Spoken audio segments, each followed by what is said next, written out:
Give ear, O heavens, and I will speak. Let the earth hear the words of my mouth. May my teaching drop as the rain, my speech distill as the dew, like gentle rain upon the tender grass, and like showers upon the herb. For I will proclaim the name of the Lord, ascribe greatness to our God. The rock, his work is perfect, for all his ways are justice. God of faithfulness and without iniquity, just and upright is he. They have dealt corruptly with him. They are no longer his children, because they are blemished. They are a crooked and twisted generation. Do you thus repay the Lord, you foolish and senseless people? Is not he your father who created you, who made you and established you? Remember the days of old, consider the years of many generations. Ask your father and he will show you, your elders and they will tell you. When the Most High gave to the nations their inheritance, when he divided mankind, he fixed the borders of the people according to the number of the sons of God.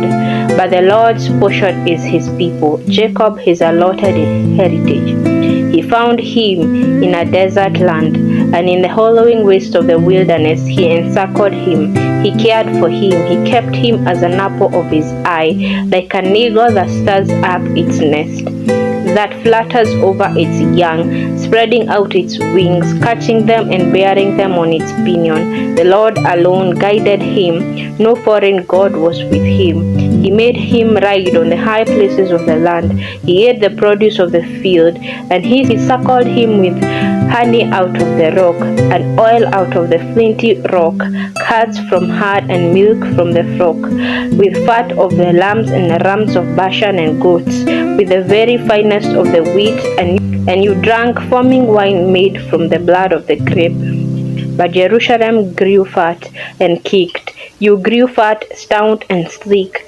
Then he forsook God who made him, and scoffed at the rock of his salvation. They stirred him to jealousy with strange gods.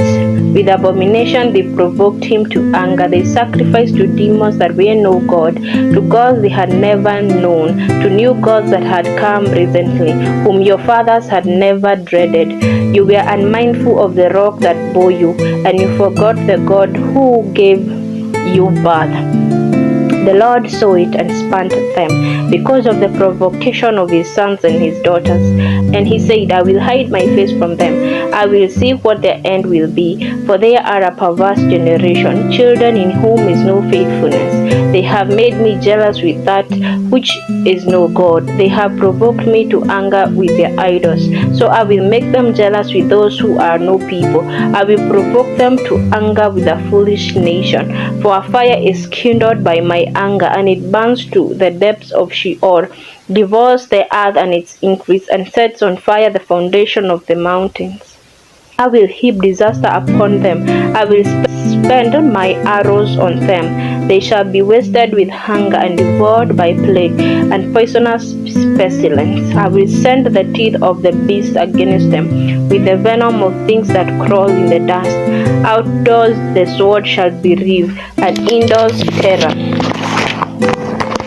For young man and woman alike, the nursing child with the man of the gray hairs, I would have said, I will cut them to pieces. I will wipe them from human memory. Had I not feared provocation by the enemy, lest their adversary should misunderstand, lest they should say, our hand is triumphant. It is not the Lord who did all this. For they are a nation void of counsel. There is no understanding in them. If they were wise, they would understand this. They would discern their latter end.